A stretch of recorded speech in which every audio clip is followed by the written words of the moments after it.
The last couple of days I've made this. It's a stool that I can sit on when I'm working. So it's a great height for working on Buddy.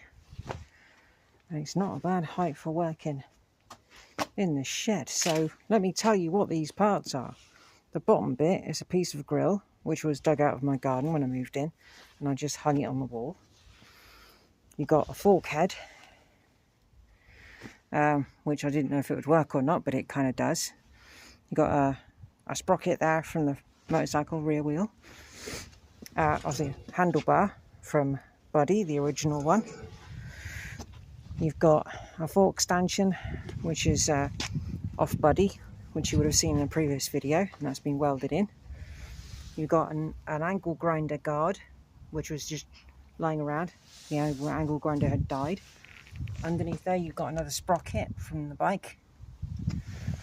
And right on the very top, you've got TC's, well, one of TC's brake disc backing plate.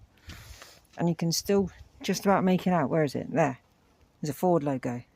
Just there. So I'm quite pleased at this. I had to cut that down because it was sticking out. You don't really want that sticking out. So I ground it down. It may need some more work, a bit more welding. And I think every now and again, I'm just going to add to it